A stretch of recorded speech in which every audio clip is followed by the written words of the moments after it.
De Pedro, eso es lo último que digo, Mira, porque ¿Y dónde se, y dónde se puede buscar? ¿dónde se puede buscar? Se puede buscar, está en YouTube, yo les puedo mandar un enlace, yo creo. Es Ay, una sería versión, estupendo, es una Pedro. versión que es un registro, en realidad no tiene, es re fome visualmente, digamos, ¿no? No, no, pero lo Pero es vemos un buen juntas, mami, registro, es precioso, es un muy buen Sí. registro. es muy lindo. Ahora lo que es muy interesante, y vuelvo sobre el tema, es la tremenda actualidad de los griegos, ¿no? Eh, Mm. Sobre todo cuando uno se mete en el fondo a analizar lo griego también desde una perspectiva histórico-política, ¿no? Es decir, Por supuesto. porque yo hoy día vengo, yo los días jueves hago clases en la Universidad de Chile y hago un ramo libre que se llama El teatro y la génesis de la democracia. ujú, Y en ese punto, claro, eh, yo siempre me asombro de darme cuenta de que en realidad la invención de la democracia en Atenas es un acto revolucionario del más alto calibre, ¿no? O sea, es un acto Sí. que perdura como un acto hiperrevolucionario social hasta el día de hoy. Tanto es así que, como tú ves, o sea, pueden efectivamente censurar a Eurípides en el diario El Mercurio. ¿No? Y claro, y en ese sentido me llama la atención que la mayoría de las lecturas, y esta ha sido una de las preocupaciones mías y por eso me gusta tanto la lectura de los clásicos, ujú. eh, ha habido en Occidente más bien una tendencia marcadísima, ¿no? A leer a los autores griegos clásicos más bien como no seres muy críticos de su sociedad o pensantes acerca de su sociedad, ¿no? O como reflejos, digamos, históricos, ¿no? Durante muchos años, yo que me crié, mi padre me hizo leer la Ilíada y la Odisea de niño. Siempre era un mundo maravilloso, un mundo perfecto, ¿no? Y, y aquí estamos viendo nosotros que en realidad, bueno, lo vimos un poco en la Odisea, pero lo estamos viendo también en la Ilíada, cómo finalmente este poeta maravilloso que es Homero, ¿no? O como queramos llamarlo, Mm. finalmente nos invita a una serie de reflexiones sobre la calidad de lo humano, ¿no? Es decir, nuestro concepto del humano está tan tremendamente arraigado en, en esa visión que nosotros podemos sacar en la Ilíada, también en la Odisea, ¿no? Esos personajes, ¿no? Que nos hablan de una dimensión que incluso hoy en día, herederos de la Revolución Francesa, a nosotros nos resulta difícil como dimensionar, ¿no? Su riqueza. Estoy pensando básicamente en, eh, en Héctor, ¿no? Héctor que en estos cantos que nos tocó leer ahora, que eran el 11 y el 12, ¿no? Eh, brilla en el fondo como un guerrero y se desdice en cierto sentido de lo que él ha comentado con su hijo en un cante anterior o con su mujer, ¿no? Es decir, él aparece en un canto que, voy a hacer un paréntesis, ¿ah? El canto 11 o Rapsodia 11 en griego corresponde a la letra lambda, que es la L, nuestra L, la lambda. Y es muy famoso el dicho el lambda de la Ilíada, ¿no? Por lo menos entre gente más o menos culta. Es una referencia, ¿no? Porque el canto lambda u 11 de la Ilíada es un canto importantísimo en el poema, coincidentemente con el canto 11 en la Odisea, que es la bajada al infierno, ¿no? El canto 11 es muy importante porque es el canto de la masacre, es el canto donde de manera más prolongada se nos habla de la batalla, de la masacre, eh, de la impiedad finalmente, ¿no? De esta furia eh, divina que acomete a los héroes, ¿no? Y que los hace avanzar sin parar y va contando los muertos que va dejando Agamenón, ¿cierto? Y va contando los muertos que que van dejando los otros héroes, y son miles y infinitos, ¿no? Y son todos, y todos caen heridos, a todos les llega una herida, ¿no? Salvo a Héctor, ¿no? Héctor, que ha sido muy humano, ¿no es cierto? En un canto anterior le ha explicado que en el fondo, o nos ha dado a entender que él lo hace por defender a su patria, que él no es un guerrero, ¿no? Y quedan claros que él no es un guerrero. Aparece en este canto como un guerrero que está absolutamente obnubilado por la victoria, y la victoria, y la victoria lo empuja, ¿no? Y va en una suerte como de fiebre, ¿no? Que, que amenaza finalmente con destruir todo lo que está ahí, porque él avanza y quiere avanzar, ¿no es cierto? Llega hasta los muros que han construido, ¿cierto? Los aqueos para defender las naves, ¿no es cierto? Y quiere entrar, y sabe cómo entrar, y que no hay que pasar por arriba con los carros, sino que hay que detener los carros y entrar corriendo, ¿no es cierto? Y quemar, y quemar, y quemar, y quemar en el fondo, ¿no? Hay una, hay una desmesura, ¿no? Este canto es un canto tremendamente desmesurado, a mi juicio, ¿no? Y precisamente yo creo que en esa desmesura, ¿no?, en la que el poeta nos pone a las divinidades a estar a favor de esa desmesura, ¿no?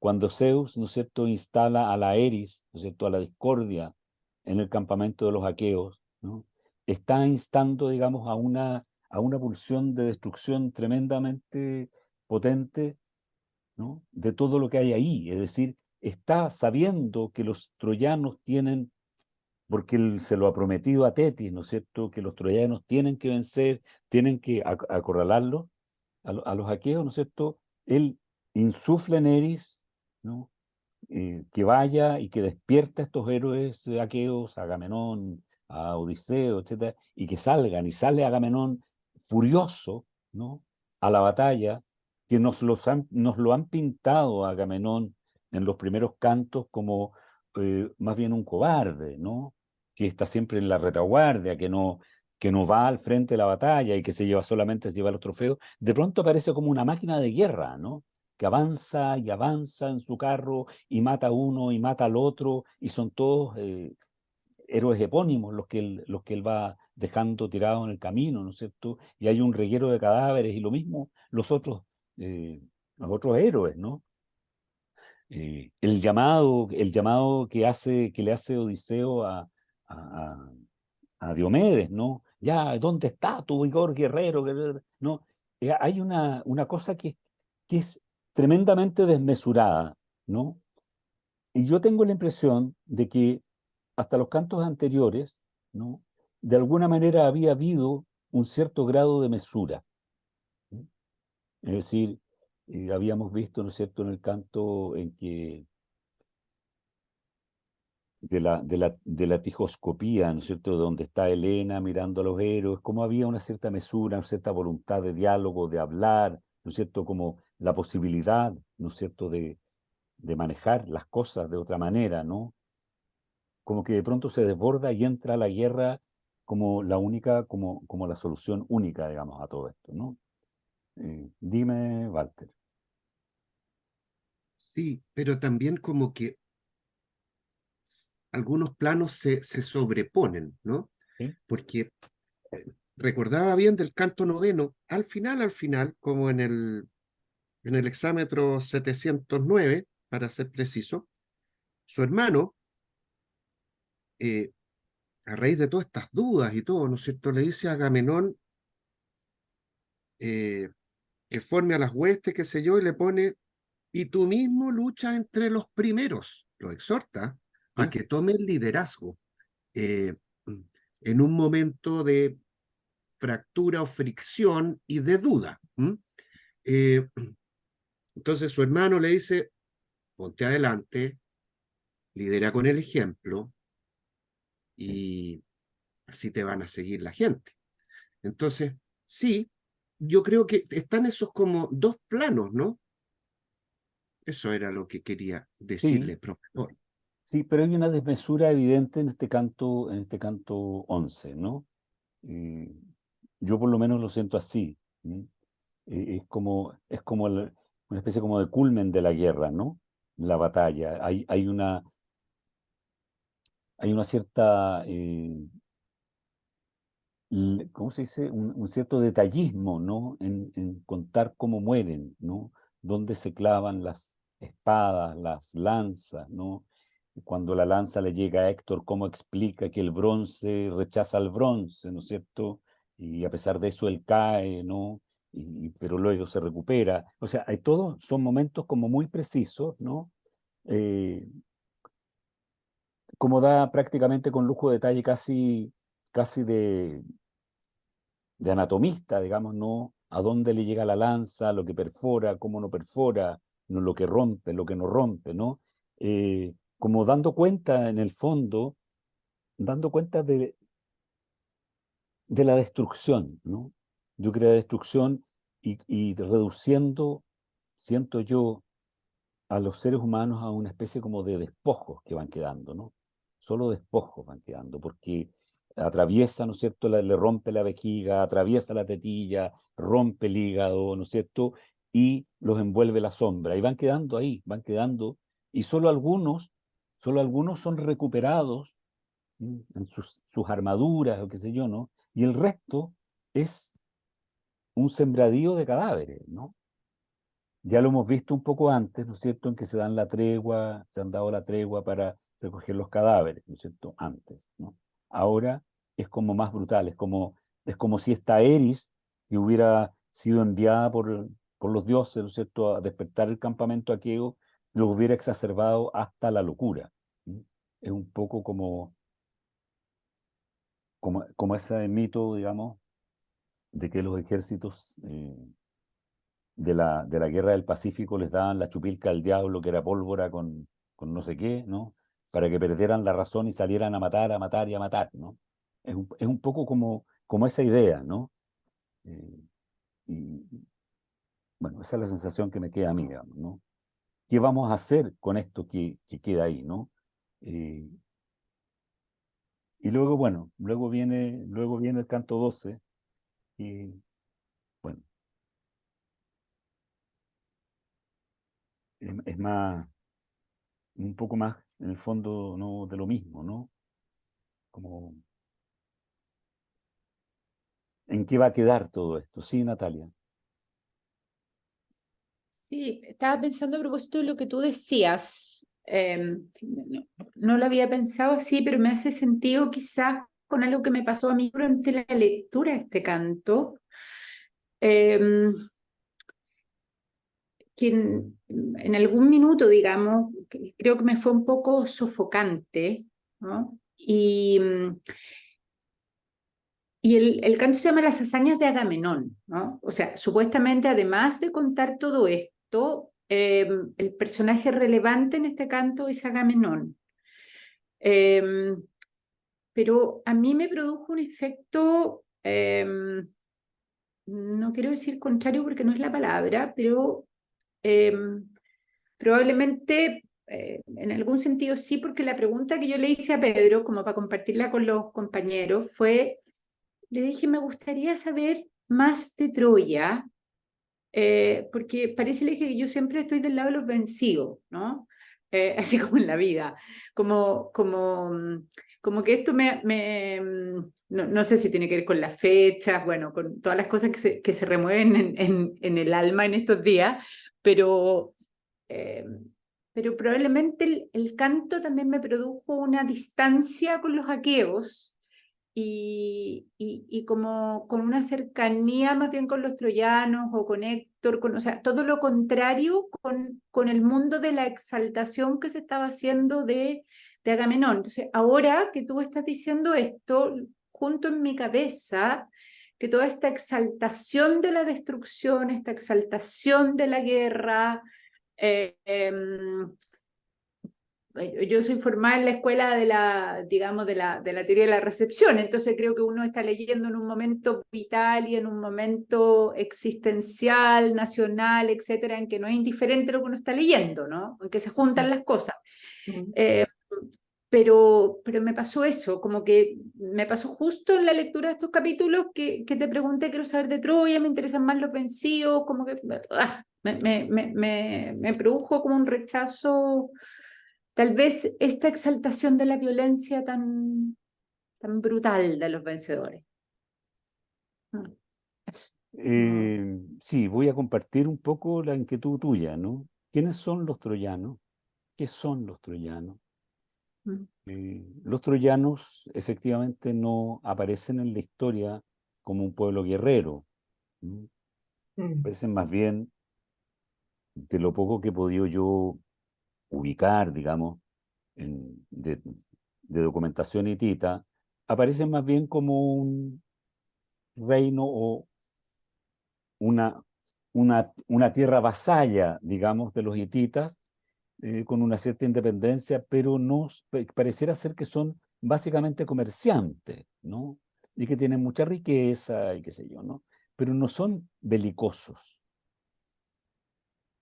Decíamos en un principio, y lo he dicho yo muchas veces refiriéndome, cuando he hablado de la tragedia, refiriéndome a la insistencia en el ciclo troyano en las tragedias, ¿no?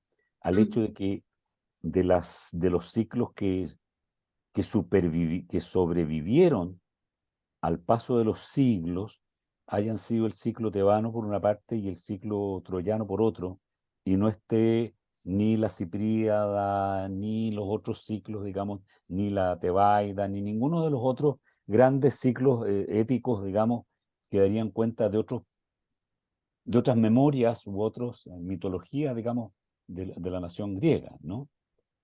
Y yo creo que gran parte del tema, y que yo creo que hay que contactarlo con tu apreciación o con la sensación que han tenido ustedes, que veo que también tuvo la Nati Ramos, ¿no? Es que efectivamente yo creo que hay una reflexión o algo que ocurre en segundo plano, como dicen los computadores, en la mente de quien escribe, de este Homero que escribe o pone por escrito, digamos, este poema, de que el triunfo de los griegos en Troya es el fin de los griegos que conquistan Troya. Es decir, como si uno pudiera suponer en la existencia de la ley del karma, ¿no es cierto? O uno pudiera pensar en la idea, digamos, de la predestinación o del destino, digamos, fatal, ¿no? El destino, así como el destino fatal de Aquiles es vencer a Héctor para ser vencido, ¿no? Pareciera ser que el destino, si habláramos en esos términos, el destino de los micénicos de vencer a Troya es el de desaparecer, vencer a Troya y desaparecer, ¿no? Entonces, yo creo que detrás de eso hay una reflexión muy profunda sobre la guerra, sobre lo que la guerra es y a qué ayuda o no ayuda la guerra. Y para mayor abundamiento, te doy al tiro la palabra, Frank, para mayor abundamiento está el relato que hace Néstor de sus aventuras, creo que en el canto 12, de sus aventuras de joven, cuando lo llevan a la guerra, y todo lo que él cuenta es una masacre y un pillaje que no tiene nombre. 50 vacunos, no sé cuántos, otras cosas de corderos, y qué sé yo, ¿no? Etcétera. Fran. Sí, que lo que dices ahora me hace mucho sentido con la pregunta, la primera pregunta que tuve en la primera clase de por qué partió Homero la Ilíada en este punto de la historia. ¿Por qué no contar el rapto de Helena? ¿Por qué no contar el viaje que cuando Menelao se entera, o cuando Agamenón se entera y cómo arman todo? No, es aquí, porque precisamente es un punto culmine, ¿no? En donde eh, precisamente lo que tú dices, ¿no? Lo que va a ocurrir, porque siempre está adelantando además cosas que todos sabemos que van a pasar, pero eh, que va a ocurrir. En el fondo, ¿hasta qué punto cuenta el final de la guerra de Troya? O en el fondo está contando lo que tú dices, ¿no? Que es esta guerra ganada que termina siendo un pueblo terminado, para contar eso, no para contar lo otro. Sí, es que, mira, si nosotros hacemos la reflexión desde el principio, si nosotros concatenamos todo lo que hemos venido hablando, ¿no es cierto? Nosotros partimos, cuando partimos, yo voy a volver atrás, estoy como con el cuento de los fenicios, ¿no? Con la Bella Muerte, ¿no? Y hablamos también de la importancia de Aquiles, lo que para Aquiles era importante, ¿no? En el sentido de que para Aquiles no, su tema en la guerra no no son el botín de guerra ni los bienes, su afán en la guerra es vencer, ser vencedor. Aquiles es el mejor guerrero porque es una máquina de guerra, ¿no? Hola, hola Pauli, ¿cómo estás? Hola, ¿cómo están? Bien, Pablo. gracias. Nos lo presenta como una máquina de guerra, ¿no? Tanto es así que la victoria o la derrota de los aqueos depende de si Aquiles está o no en el campo de batalla, a pesar de las grandes hazañas que nos cuenta ahora Agamenón, ¿no es cierto?, que ha tenido Diomedes, de las hazañas de los Ajax, el Oileo y el Telamonio, ¿no es cierto?, que son grandes guerreros, son los mejores guerreros, pero hay uno que es superior a todos. Lo dice ahora en el canto 12, ¿no?, o en el 11, ¿no?, que Héctor es el mejor mientras no está en el campo de batalla, ¿no es cierto?, Aquiles. Y resulta que Héctor que ha sido poseído de alguna manera, como para decirlo en un chileno accesible, ¿no?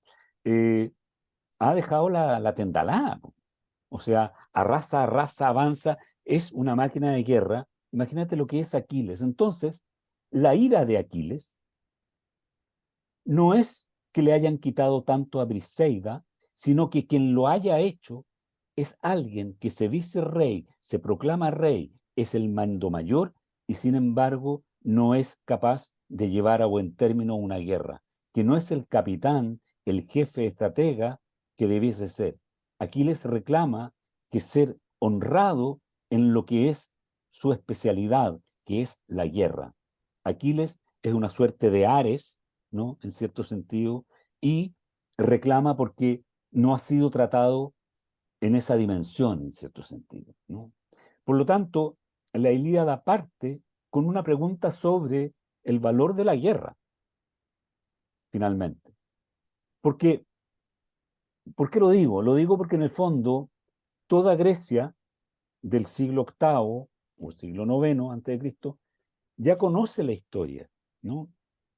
Ya sabe que son descendientes de una civilización que murió, que fue atropellada algunos le llaman la bajada de los Dorios, ¿no es cierto? Otros la atribuirían a los pueblos del mar, o qué sé yo, ¿no? Pero perdida justo después de haber conquistado Ilión o Troya, ¿no? Eso está en la memoria colectiva de ese pueblo, ¿no? Por lo tanto, de alguna manera, la imagen de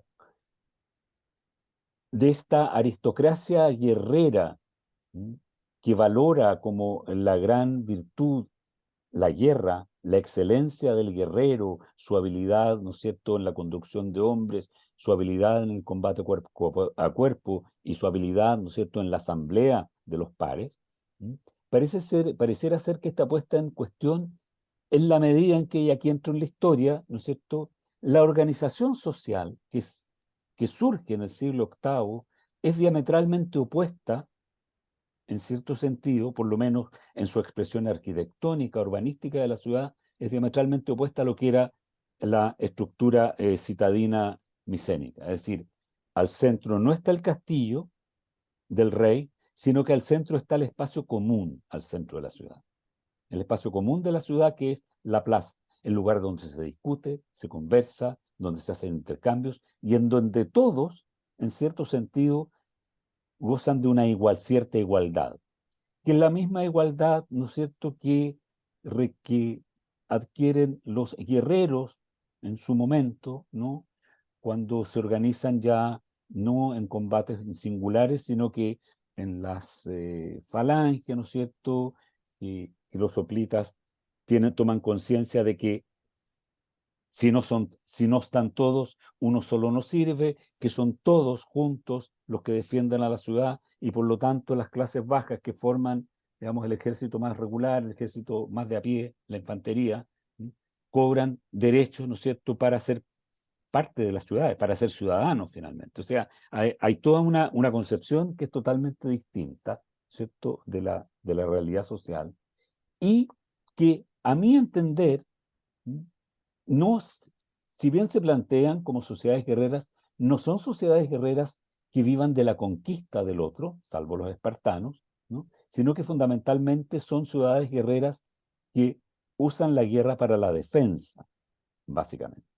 No tienen esa característica tan expansiva que han tenido los micénicos, porque no son de pillaje, ¿no?, sino que más bien han ido descubriendo el trabajo campesino, ahí está decidido con los trabajos de los días, ¿no es cierto?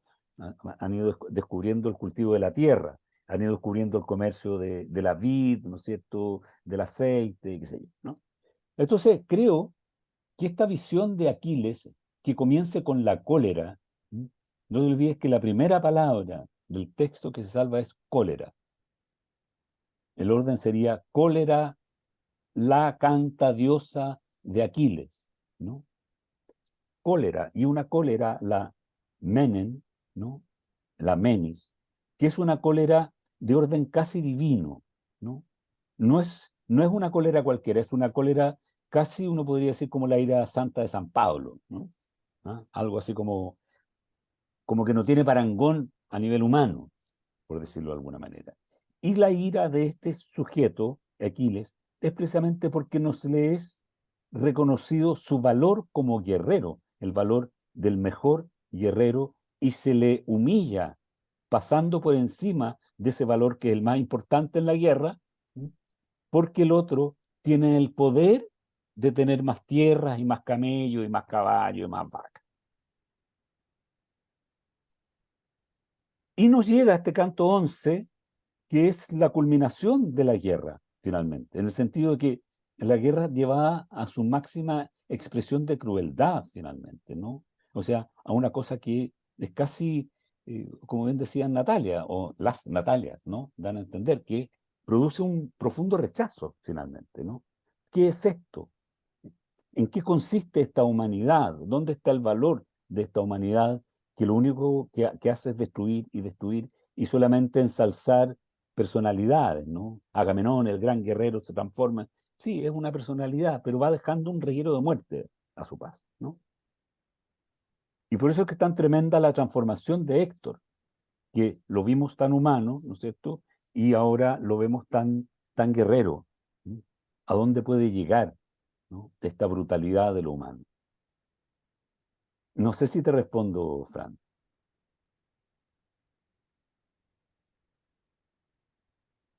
Eso es como lo que a mí me queda, ¿no?, de esta parte como central de la Ilíada, ¿no? Esta intervención de Néstor, ¿no? Esta intervención de Néstor que además, al contar toda esta hazaña, que es una hazaña en realidad de un guerrero implacable, ¿no? Realmente implacable, ¿no? Para convencer a Patroclo de que mueva a Aquiles a la guerra. O sea, todo está en función de llevar adelante la guerra, ¿no? Es decir, todo está en función finalmente de cumplir el deseo profundo de Agamenón, que es finalmente que no quede nada de Troya. Esclavizar a todas las mujeres, matar a los niños, que es lo que él lo dice, ¿no? Y arrasar la ciudad. Él lo dice en un canto anterior, que es lo que habría que hacer, ¿no? Pareciera ser que es eso lo que están buscando de todas maneras. O sea, finalmente, a pesar, o sea, uno podría especular y decir, ¿no?, que en el canto, ya no me acuerdo cuál número es, pero en el canto de la lucha singular entre Agamenón y Paris, o sea, entre Menelao y Paris, ¿no es cierto? el que Atenea le insufle a este troyano que dispare la flecha y hiera a Menelao, ¿cierto? Hace que en el fondo nos hace pensar que finalmente son los aqueos los que no quisieran bajo ninguna circunstancia que la guerra se detuviese. Por lo menos los reyes, ¿no? Porque podrían volver a decir, bueno, traigan a Paris que pelee otro, ¿no? Pero no, otra vez, es como encontrar la excusa para no resolver el tema por la vía de la palabra, por la vía del diálogo, ¿no es cierto? Es otra vez la brutalidad de la guerra, la brutalidad eh, represiva, destructiva, que no paramos de verla en lo largo de la historia hasta el día de hoy, digamos, para que estamos con cuentos, ¿no? Y ahí viene, digamos, la reflexión de la actualidad de los griegos hoy en día, ¿no? Y siempre.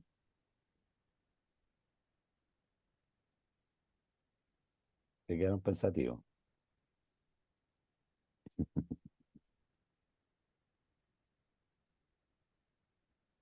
Bien tremenda. Es un gran Sí, a poeta. propósito de la irracionalidad de o sea, lo vemos hoy. Sí, o sea, Mm. es impresionante. Este es un gran poeta, ¿no? O sea, las descripciones que hace, el uso maravilloso de la palabra, incluso en estos momentos tan duros, ¿no? De que habla de la guerra, como habla de los cuerpos, de la batalla misma, ¿no? Tiene un manejo maravilloso del idioma. ¿Mm? Y sin embargo, ese manejo maravilloso del idioma no logra, a pesar de todo, contener la furia, no logra parar la guerra, ¿no? Y sigue siendo hasta el día de hoy, yo recuerdo haber tenido algunas discusiones con mi padre, ¿ah?, al respecto, porque mi padre era un gran amante de Aquiles y un gran admirador además de Alejandro Magno, porque Alejandro Magno además era un gran admirador de Aquiles. ¿Sí? Alejandro Magno se consideraba a sí mismo como Aquiles encarnado. ¿Sí? Es así, ¿no? Y yo siempre decía a mi padre que en realidad, claro, para el siglo XIX, para el siglo XVIII y los siglos posteriores, digamos, al Imperio Romano, finalmente, ¿no? La guerra era algo muy importante y la guerra daba un cierto sentido al hombre, una calidad como de ser superior, ¿no? Los romanos son nuestro ídolo, digamos, en ese punto, ¿no es cierto? Y Alejandro también, ídolo de los romanos, ¿no es cierto? Etcétera, etcétera. Y yo le decía a mi papá que eso para mí no constituía la virtud máxima del ser humano. A mí la virtud máxima en realidad no era ser bueno en la guerra, sino que lograr en el fondo ser más como los jaivas, seamos amigos, seamos hermanos, digamos, ¿no? Eh, Poder en el fondo dialogar, poder en el fondo compartir, ser más hermanos, por decirlo así, ¿no? Tiene que ver probablemente con las influencias más judaicas, eso, ¿no? Pero claro, a mí nunca me pareció, o sea, si bien Aquiles me parece muy bien en la Ifigenia en Áulide, encuentro maravilloso, un tipo honesto, eh, honesto consigo mismo, ¿no? Que no se cuenta cuentos, ¿no? Que es lo que es, y es verdad. Igual considero que no es un ejemplo muy a seguir porque en el fondo nuestras sociedades se han basado siempre en la ley del más fuerte finalmente y en Aquiles encuentran una justificación, ¿no? Y lo que habría que, creo yo, ya esto es pensamiento personal mío, lo que habría que cambiar precisamente es esa concepción de que no sea la ley del más fuerte, finalmente, de que, de que podamos armar un lugar, ya no nos queda tiempo en realidad, pero armar un lugar donde vivamos todos más tranquilos, más contentos y más amigables. No tenemos por qué ser amigos, pero sí podemos ser amigables. Sí, señorita Francisca. Sí, te entiendo la reflexión en torno a Aquiles. Hemos hecho los contrapuntos entre Héctor, Agamenón, Aquiles, cada uno en sus dimensiones. Entiendo la exaltación de la figura de Aquiles como aquel guerrero que busca el honor de la guerra, la bella muerte, y no el pillaje y el poder y ser el más rico y en el fondo utilizar la excusa de Helena para destruir y arrasar Troya, y porque es el paso que necesitaba para ir para el norte. Eh, pero entiendo que en un concepto más contemporáneo, lo que tú estás diciendo, Aquiles sigue siendo la figura guerrera por antonomasia, ¿no es cierto? O el dios Ares, en que la guerra en sí misma, ¿no? Ahí está la Lulu. La guerra es muerte. La Sí. guerra es matar a otro de todas maneras, por honor, por lo que sea, pero es muerte. Entonces lo digo a propósito de que antes de ayer tuvimos, y todos los años tenemos la parada militar, que a mí me pasa siempre que vemos desfilar montones de soldados con armas y tanques y aviones y me parece de un absurdo. En pleno siglo XXI seguimos exaltando la guerra que no tenemos y ojalá nunca tengamos, que nunca vivamos, como un valor, o sea, como un algo en que todas las figuras políticas, religiosas se juntan para ver armas de muerte. Entonces lo que tú me dices a propósito de tu padre y todo, y la figura de Aquiles versus un concepto más humanista, ¿no? Más pacificador, más comunitario de ser humano, sigue siendo un tema absolutamente vigente y que es precisamente como la contradicción vital entre las distintas concepciones de sociedad que podemos tener hoy, eh, tanto en Occidente, bueno, en Oriente, en Occidente, digamos, entre el Putin y no sé, pues un tipo que quiera como, no sé, no, voy a poner Macron, no sé, que quiera como más bien la unidad, ¿no? No lo voy a poner como un pacifista, pero sí como a un tipo que quiere más el diálogo. Sí, bueno, yo insisto y voy a insistir en lo de siempre, ¿no?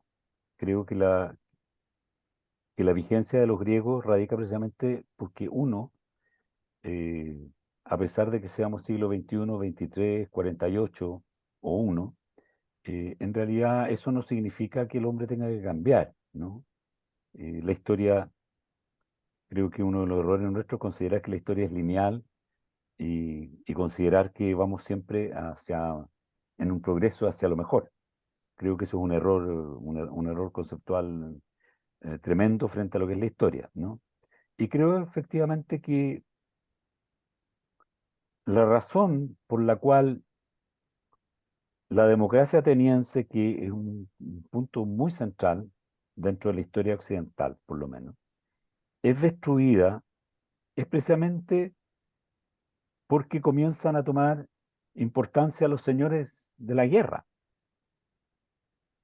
Y los señores de la guerra se transforman en los comerciantes que quieren conquistar todo el Mediterráneo y que son a su vez ya conquistados por, etcétera, y la cosa sigue, ¿no? Nosotros somos muy herederos, finalmente, más que del universo griego, muy herederos del universo romano, y el universo romano es guerrero. Natalia. Sí, en la misma línea de la Francisca, yo me quedé pensando, digamos, en el personaje que me llamó mucho la atención también en el canto 11, en el personaje de la discordia, ¿no? Em, de esta diosa con este nombre, digamos, que está ahí en la mitad del campo, y que también es la que instala la manzana, ¿no? En el origen mitológico del conflicto que supuestamente, digamos, va a sellar el destino de Helena, ¿no?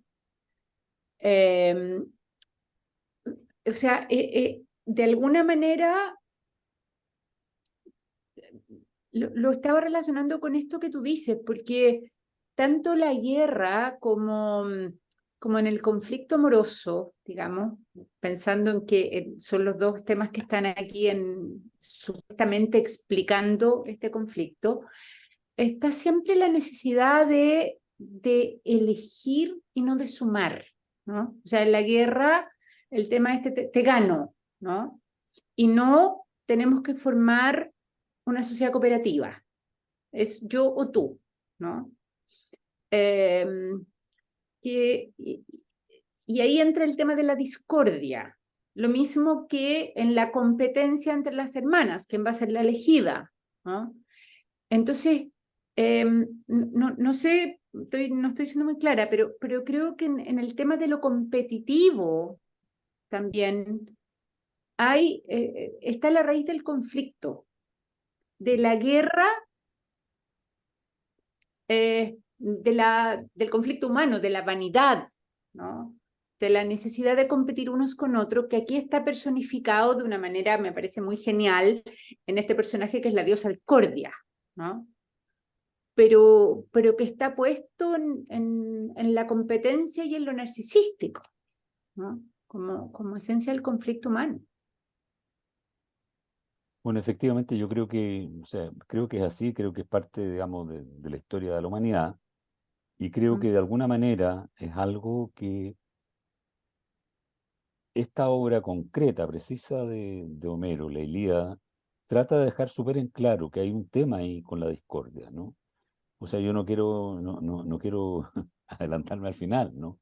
Pero parte de la resolución de este tema tiene que ver con algo que tú dices, que es con el aunar y no con el competir, ¿no? Mm. Y que le da un carácter tremendamente humano a la obra, ¿no? Al poema. Eh, claro, nosotros nos hemos criado en una sociedad que valora la primacía de los unos sobre los otros, ¿no? Eh, Mm.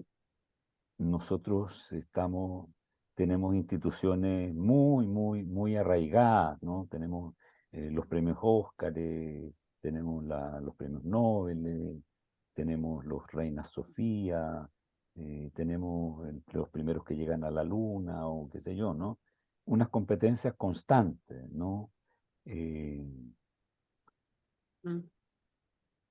yo creo que parte central del problema tiene que ver con eso, ¿no? Con la educación, finalmente, ¿no? Que parte de la gracia de los poemas, de estos poemas, tanto la Ilíada como la Odisea, así como los trabajos de los días, de Hesíodo, ¿no? Son textos que obligan a reflexionar sobre lo que el ser humano es, ¿no? Y creo que en ese sentido, y por esa razón, fueron parte fundamental de la educación griega, ¿no? Especialmente parte fundamental en la educación del, del Ática, digamos, ¿no? De Atenas, ¿no? Y de los pueblos jonios, más bien, ¿no? De origen jonio, Mm. que son pueblos más dados, extrañamente más dados al pensamiento y a la reflexión y a la construcción filosófica que los pueblos dorios, que son pueblos más guerreros, ¿no? Mm. Eh, Eso me parece a mí interesante de tomar en cuenta, pensar que en el fondo, eh, extrapolando, la educación es un tema central en relación a la capacidad de entenderse unos con otros, ¿no? Y que parte central, digamos, de la violencia desatada en este último tiempo, a mi juicio, desde el año 1945 para adelante, tiene que ver fundamentalmente con el fin precisamente de la educación entendida como algo para formar el espíritu y no como algo para aumentar la productividad, para decirlo en términos bien groseros, digamos, ¿no? Pero creo que hay algo con eso, ¿no? Entonces, claro, es normal imaginar que Aquiles es un gran héroe. Yo lo digo por mi padre era positivista, ¿no? Mi padre, como buen positivista, creía mucho en el progreso, ¿sí? Y que el progreso lo llevaban gentes más iluminadas que otras, ¿sí? Tuvimos unos serios problemas filosóficos con mi padre, por eso, pero lo quería mucho, ¿ah? ¿no? Pero claro, corresponde más bien a esa idea, ¿no? A esa idea del Aristeia, ¿no? Del Ariston, ¿m? Los mejores, ¿no? Pero que es una idea compleja, ¿no? ¿Quién dice que es el mejor? ¿Desde dónde se dice? ¿Desde qué concepción de mundo se dice? ¿Es el mejor de acuerdo a qué parámetros culturales, etcétera, etcétera? No, no se sabe. Entonces, claro, yo creo que en ese sentido, ¿no? La apuesta de Héctor como conquistado por el espíritu guerrero de los aqueos nos pone a mí por lo menos me pone en alerta, ¿no? Porque yo he visto que Héctor es alguien que no está en ese universo en que están los aqueos, que él es más proclive a la conversa, a dialogar, que él es más proclive a que su hermano Alejandro, alias Paris, ¿no es cierto?, entregue lo que se robó, que es lo que corresponde, que se resuelva como tienen que resolverse las cosas y no por la fuerza, ¿no? En el fondo, su hermano, Paris, ¿no? Viene a ser una suerte como de mal émulo de la arrogancia de los aqueos, porque él dice, no, sí, claro, yo me doy cuenta, sí, en realidad la guañé, pero la verdad es que yo no puedo. Así soy, ya. Y con eso arrastra, ¿no es cierto?, una serie de catástrofes, con esa idea, bueno, yo soy así, ¿no? Esa idea del yo soy así es algo que, claro, que solo puede combatirse si es que puede combatirse, ¿no? Y si es que la palabra es adecuada, con la reflexión, con la posibilidad de dialogar, de hablar, no sé. Y creo que eso se insinúa de alguna manera, se va a insinuar finalmente en el poema, ¿no? O sea, la palabra, la palabra debería poder lograrlo. Creo que va por ahí la cosa, ¿no? Digamos, que la Ilíada es un poema que, si bien aparentemente es un poema que exalta el heroísmo de estos grandes héroes, tiene como contrapartida en sí mismo la idea de que estos grandes héroes lo que han hecho es también destruir y destruir mucho, e incluso autodestruirse. Yo creo que lo tremendo de este lambda de la Ilíada, este canto 11 de la Ilíada, radica precisamente en eso, en que es como el epítome, digamos, de la inutilidad del derramamiento de sangre. Así lo siento. Es como un momento así como para quedarse como, wow, parado, ¿no? Yo me acuerdo cuando lo leí por primera vez en griego. Claro, yo lo había leído cuando chico, cuando uno es chico en realidad no se da cuenta de la gravedad de la guerra, ¿ah? Yo creo que no logra dimensionar, ¿no? A medida que uno va viviendo más años, uno va dimensionando. Cuando lo leí en griego por primera vez, lo leí en griego moderno, el año, recién llegado al exilio, más o menos el año 76, por ahí. Y la verdad es que me pasó un poco lo que le decía a Natalia, ¿no? Me costó mucho terminar el capítulo, el canto. O sea, se me hacía cuesta arriba, y otra vez, y otra vez, y otra vez. ¿Y cuándo va a parar? ¿Y cuándo va a terminar? Y son 200, y van 300, y van 400 versos, y van 500, y no para, y no para, y no para, y no para, y no para, ¿no? Y el final queda incluso suspendido, porque el canto siguiente comienza en la misma tónica. Entonces, en el fondo son dos cantos que siguen en la misma tónica. El más fuerte es el 11, sin lugar a dudas, ¿no? Pero el otro no lo hace nada de mal. El otro es un poquito más reflexivo, está más la ñagaza, ¿no es cierto?, de Néstor, que trata de convencer a Patroclo de que vaya así y convenza, ¿no? Para ganar la guerra, ¿no? Pero, pero es realmente muy, muy golpeador, digamos, efectivamente.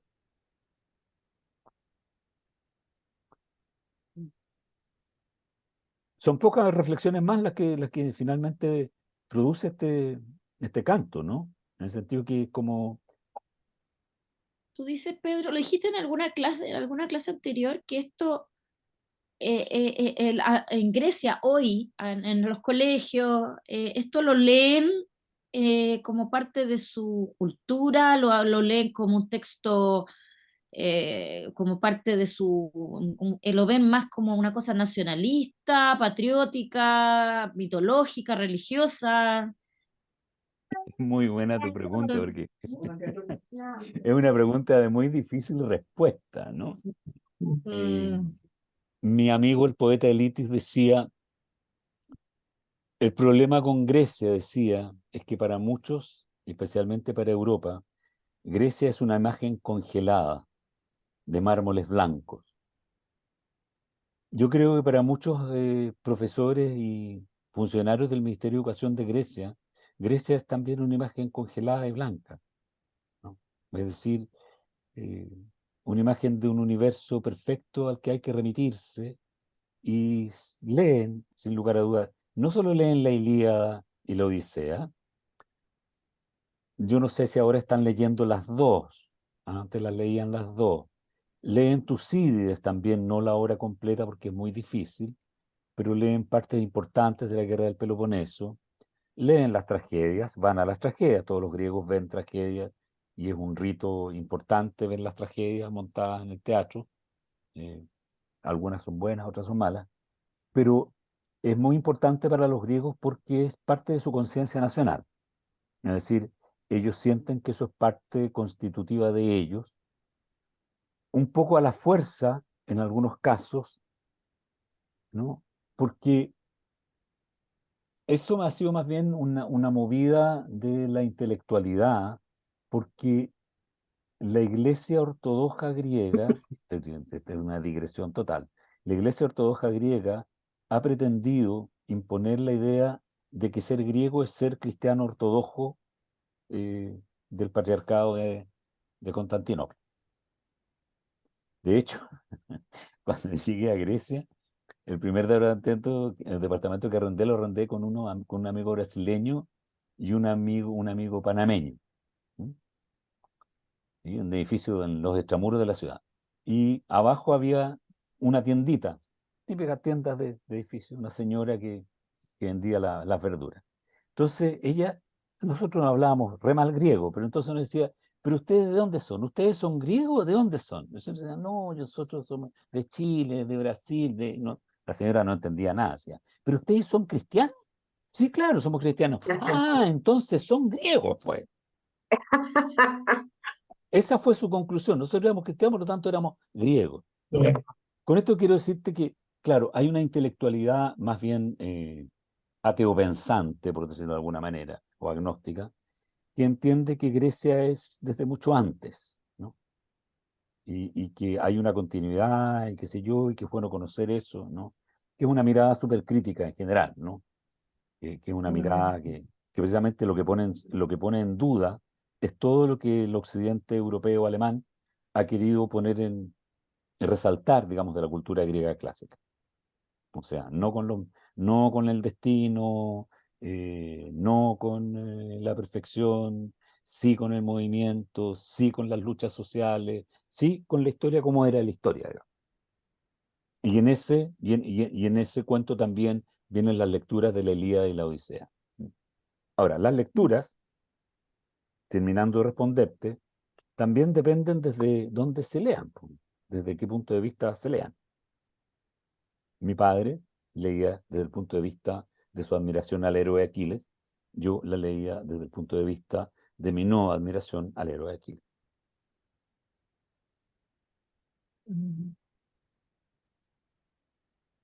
Y acá se lee todavía en el colegio, ¿no? La semana Mm. pasada la Francisca con la Ana María hablaron de eso, comentaron, ¿no? Que parece que no se leía mucho, que leían cualquier cosa, los chicos Mm. ahora en la Eh, escuela. ¿Se todo lee todavía o depende, no en los programas? todo depende desde qué tipo de entidad educativa se lea. Mm. No sé lo que está pasando en los liceos. Yo te puedo hablar de la experiencia que yo tuve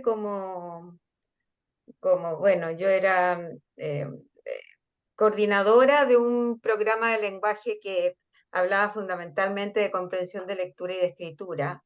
Y en esa época, que era en un colegio muy de élite, la Ilíada se leía en enseñanza media, la Ilíada. Mm. Pero también quería contarles, creo que lo conté alguna vez, que a los niños se les está enseñando de historia universal desde tercero básico. Y en tercero básico ven mitos griegos. Mira tú. A mí me tocó hacer un material educativo de mitos griegos, de comprensión de lectura y de escritura para tercero básico, y tuve que hacer unos esfuerzos impresionantes para no edulcorar, sino que para no relevar cosas terribles, porque son niños de tercero básico. Yo no estoy de acuerdo con eso, No. ¿ya? Pero bueno, tenía que hacerlo. No sé si te contesto esa pregunta, Nati. Yo quería aprovechar ahora que recién me acabo de dar cuenta cómo se levanta la mano aquí en Zoom para hacerle, para hacerle un comentario y una pregunta a Pedro. El comentario es que así como tú hablaste del canto de la masacre y la Natalia habló de la sofocante lectura, yo quiero decirte que el capítulo 11 a mí me dejó absolutamente exhausta. Y después yo pasaba las páginas y contaba 1, 2, 3, 4, 5, 6, 7, 8 muertos y anotaba las cifras al final de cada hoja. Entonces, de repente dije yo, bueno, pero este taller se llama Amor y Muerte. Y hasta ahora vamos en muerte. Muerte, muerte, muerte, muerte, muerte. Esa es mi inquietud. El amor está muy escondido. El amor lo hemos visto en pequeños destellos, ¿no? En muy Exacto. pequeños destellos. Lo hemos visto en esta relación, ¿no es cierto?, entre Andrómaca y Héctor. Sí. Hemos visto también el diálogo entre Príamo y Helena, en que hay una forma de amor, un reconocimiento, ¿no? En que Príamo le dice, no, tú no eres la culpable, o sea, no, hija querida, le dice incluso, ¿no? Y ella habla con un cierto cariño, ¿no? El amor en el fondo sobrepasado y destruido finalmente por la guerra, ¿no? O sea, el amor en realidad está presente básicamente porque está ausente, ¿no? Y porque trata de aparecer en algunos momentos, ¿no? Y esos momentos son rápidamente vencidos por la guerra. Yo por eso hago la referencia, y he estado haciendo la referencia a la transformación de Héctor, ¿no? Héctor, este personaje que ama a su pueblo, que ama a su mujer, que ama a su hijo, que ama a sus padres, ¿no? Y que quisiera no tener que estar en ese lugar, que se ve obligado a estar en ese lugar, se ve de pronto arrastrado en esta ola devastadora que es transformarse en una máquina de guerra. Es decir, él está contraviniendo, la guerra está destruyendo esa, esa esa llama amorosa que lo tiene, que él contiene, ¿no? Y yo creo que eso es lo tremendo, que la muerte aparentemente viene siendo en este canto, yo creo que por eso hay una, no me gustaría decirlo así, pero voy a tener que decirlo así, una crítica, ¿no es cierto?, de Homero o de los poetas que llevan este canto épico a una forma de vida que se sustenta en la violencia. Y creo que ahí, y por eso el rescate, y por eso es que es tan importante el personaje de Héctor, y lo vamos a ver al final, yo no me quiero adelantar, ¿no? pero hay, digamos, el canto final es el canto de amor, a mi juicio, no es un amor erótico, pero del amor humano por excelencia, ¿no? Realmente ahí hay una reivindicación muy potente de lo humano. Y que también va a aparecer en algún minuto en un canto que se aproxima, ¿no? Que es el canto en que Aquiles va a entrar a batalla, en batalla, ¿no? Viene precedido de una maravillosa descripción de un arma, de un escudo, y que también habla mucho del amor. Y que no está precisamente, está fuera de todo ese lugar que es la zona de Troya. No sé si te respondo, Ana María. Nati.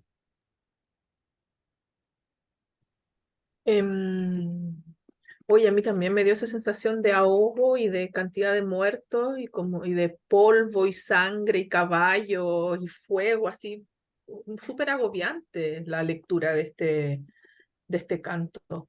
Pero ¿sabes qué? A mí me llamó mucho la atención pero ya es ya es en el 11, en el 12, perdón, esta transformación de Héctor, que incluso, o sea, Héctor está desatado contra la Absolutamente. muralla, a matar a los caballos, o sea, es bien, bien impresionante. E incluso hay una parte que es hacia los versos 240, cuando él está conversando con un nombre raro, espiado, Polidamante, ¿Sí? que le habla del augurio, del águila y todo. Héctor ya no cree en nada, no cree en eso, desestima el águila, le da lo mismo si va para la derecha, si vuela para la izquierda, si soltó, nada. Él dice que el agüero mejor es luchar por la patria, o sea, como que incluso me llamó mucho la atención, como que se revela un poco contra eso también. No sé si esa es la mejor palabra, pero no hace caso de los augurios tampoco. Sigue para adelante nomás. Claro, está. No, y incluso le dice que tú tienes que seguir luchando y si no te mueres te voy a matar yo. Ya así como que se metió en un túnel del que no va a salir vivo, ¿no? Bueno, sabemos que no, pero impresionante cómo cómo se ha transformado este personaje desde el padre amoroso al señor bélico ahora. Sí, es que eso es tremendo. Eso es precisamente, digamos, la deshumanización de la guerra, la vienen hablando desde tanto tiempo, ¿no? O sea, realmente, imagínate que este es un poema escrito hace 2800 años y que está escrito hace 2800 años, que probablemente provenga de unos 300 años antes más. Natalia. Yo creo que es súper interesante, como leímos antes la Odisea, como poder contrastar, porque la Odisea, que no tiene, digamos, tiene algunos momentos muy violentos, digamos, cuando Odiseo se le entierra el palo al cíclope, digamos, que ahí me dejó con pesadilla como 2 semanas, pero en general uno podría decir que en una mirada más superficial, que la Odisea tiene muchos más momentos que se prestan a lo amoroso o a lo erótico, ¿no? Pero si uno se detiene un poquito más en el team que estuvimos decididamente contra Odiseo, uno ve que no hay momentos amorosos en la Odisea, porque hay un Odiseo que no es capaz de ver a los otros, sino que más bien usa a los otros, ¿no? Y que no es capaz en ningún momento, por ejemplo, de tener atención a sus compañeros, de preocuparse de ellos, ¿no? Y que pueden haber momentos estéticos, pero no amorosos, ¿no? Dibujados, edulcorados, pero amorosos no. Entonces, a mí me parece interesante que en la Ilíada, donde hay nubes de violencia, sí hay, o sea, cabe la detención para lo amoroso profundo, como por ejemplo el momento en que Héctor ve a su hijo y ve que se asusta, es capaz de sacarse el penacho, porque ese es un momento realmente amoroso, de tomar nota de lo que le pasa al otro, y ese es un gesto de empatía profunda. O como vamos a ver el gesto, yo creo, de empatía máximo de la literatura, que es el de Príamo, ¿no? O sea, el de Príamo arrodillado, que yo creo que no hay otro así en toda la historia de la literatura, ¿no? Entonces, en este poema, que es mucho más violento, creo que hay mucho más amor que en la Odisea, que es más bien esteticismo y no amor. Claro. A propósito, disculpas, voy a meter la cuchara Sí, muy por supuesto. brevemente, que a propósito de amor y de muerte, se me quedó muy grabada en el canto 11, también, mira, hacia el 270, cuando comparan el dolor del brazo de Agamenón, que está herido en el brazo, con los dolores del parto. Sí, sí. Oye, eso, tremendo, ¿verdad? Primero porque, con todo respeto a Agamenón, no. O sea, le dolía el bracito y No sabe lo que y no sabe lo que es, no tiene idea. Con pasaba por parir un ahí. hijo. No sabe, pero aún así, No no, pasó por ahí. total. Porque cuando leía, yo estaba como, pero ¿cómo se le ocurre comparar? Hombre tenía que ser, pues Agamenón y Homero, no tienen ni idea de lo que están comparando, pero o sea, parir y morir al final son las puntas de la vida y la muerte, y esa comparación ahí me fue como, oye, mira, que, bueno, ahí está la vida, todo el ciclo también. Mm, mm. Sí. O sea, yo creo que la Ilíada es un gran poema porque tiene esas aproximaciones, ¿no? Mm, Tiene tiene un lado filosófico más trascendente a mi juicio, porque plantea más dudas, más interrogantes que el otro poema, que la Odisea, ¿no? mm, Interrogantes existenciales en el sentido de cómo es que debiésemos vivir aquí, ¿no? Porque, claro, la Odisea nosotros vemos más bien la descripción de un universo, ¿no es cierto?, a través de las peripecias de Ulises, de un universo que está yéndose cada vez más hacia, hacia la agricultura, digamos, y que está abandonando el universo de lo divino, ¿no? Aquí estamos todavía en un universo que es muy rico, ¿no? En términos de definiciones conceptuales, diría yo, ¿no? Respecto de lo que debe ser o cómo se debe ser, qué es ser una persona finalmente, ¿no? Cómo debe ser, lo plantea aquí, cómo debe ser un guerrero, vamos, tú que eras un héroe ahora te estamos esperando, ¿no?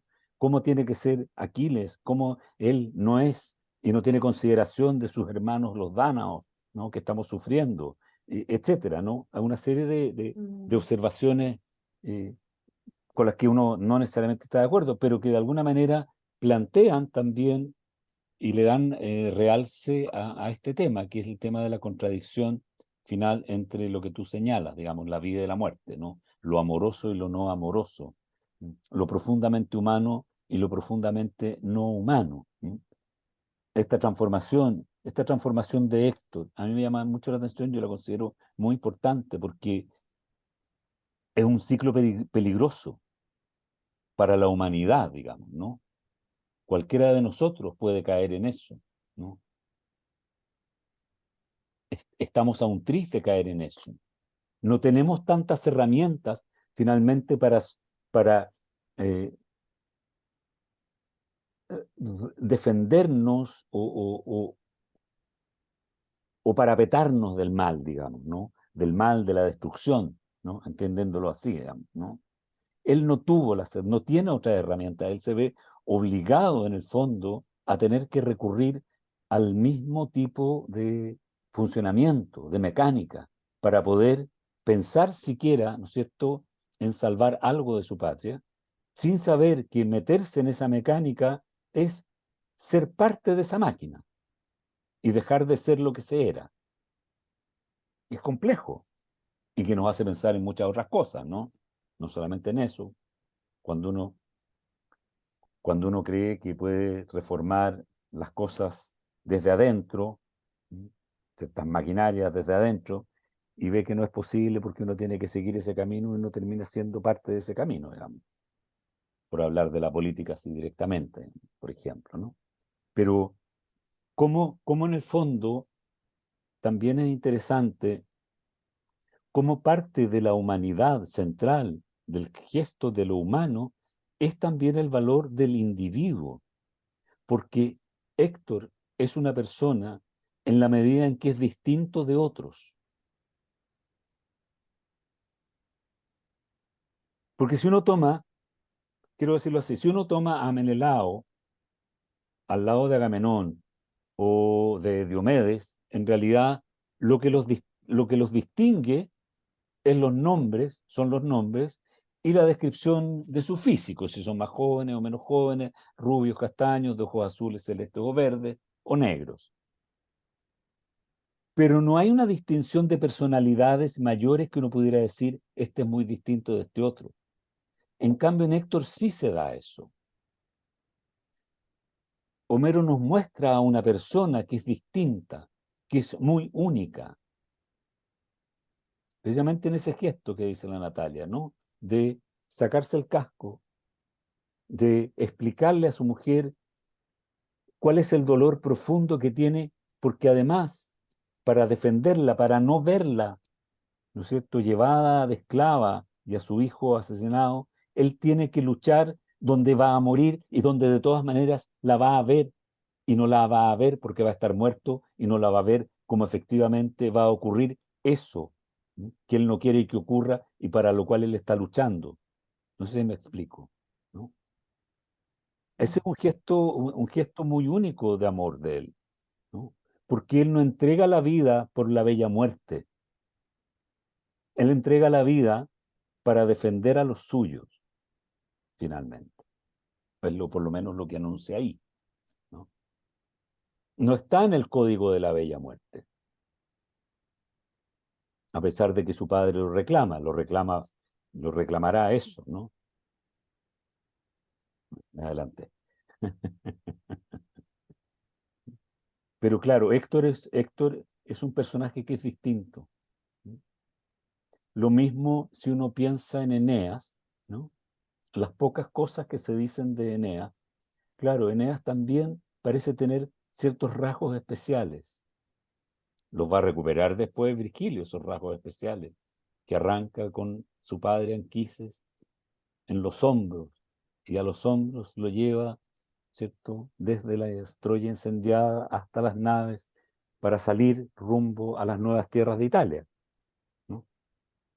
Entonces, hay rasgos más humanos, diría yo, en los personajes, ¿no? Hay más individualidades, creo yo. Pero sobre todo está la individualidad de esos tres sujetos que comportan esta escena, que son Andrómaca, Héctor y Astianact. Son tres entidades totalmente distintas. Y el niño se asusta por el casco de guerra. Se asusta con la guerra. La vida, ¿no es cierto?, se ve amenazada desde su inicio por la guerra. Eso es muy fuerte. Es muy fuerte. Yo creo que en ese sentido, como respuesta de carambola también, una más a la Ana María, es un momento de amor muy profundo que, siendo tan breve en cantidad de versos, de los 15.000 y tantos Sí. versos que tiene Lea, es tan breve y sin embargo es tan persistente en la memoria. Mm. Mm. O sea, tiene un valor tremendo, ¿no? Y está ahí, y nos marca a tal punto que uno puede decir, chuta, la transformación de Héctor, ¿eh? Cómo se transforma en esta máquina, cómo pierde humanidad en el fondo, ¿no? En esta locura de la guerra, ¿no? Que como tú bien dices, claro, y no, ¿qué me importa, Polidamante, lo que diga el águila o no el águila? Tú aquí, ¿no? Y va. Se desquicia, pierde, pierde el norte.